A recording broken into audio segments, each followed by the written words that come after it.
দেখো গাইস আমি কত শপিং করে এনেছি আমার পুচকুর জন্য। শপিং গুলো পরে দেখানো যাবে, পরে দেখানো হবে নাকি শপিং গুলো। অনেক।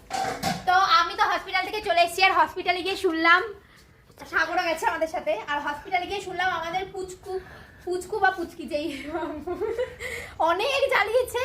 নার্সকে সারা রাত ঘুমাতে দেয়নি, ওয়ার্ডের কাউকে ঘুমাতে দেয়নি, আর আমি গিয়ে দেখলাম এইভাবে ঘুমাচ্ছে, মানে কি জমিদার এইভাবে ঘুমাচ্ছে। হ্যাঁ আমি বলছি কি পিমনিকে হ্যাপি বার্থডে বলো, তখন ঠোঁট বেঁকাচ্ছে, মানে কান্না করে দেবে, বলতে পারছে না আমার হ্যাপি বার্থডে। তাই তো তোমরা পুচকুকে দেখার জন্য ওয়েট করো, কারণ বৌদি আসলেই আমরা পুচকুকে দেখিয়ে দেবো। তো তোমাদের বৌদিভাইকে এখন ওটির পরে বেডে দিয়ে দিয়েছে, বেডে দেওয়ার পরে আমরা চলে এসেছি তোমাদের বৌদিভাইয়ের সাথে দেখা করতে। তো তোমাদের বৌদিভাইকে দেখে আমরা বসেছিলাম, বসে থাকার পরে আবার দেখা করার সময় রাখি এখানে ঘুমিয়ে পড়েছিল, তা রাখিকে আমরা ডেকে নিলাম, ডেকে নিয়ে এখন আমরা যাবো তোমাদের বৌদিভাইয়ের সাথে দেখা করতে।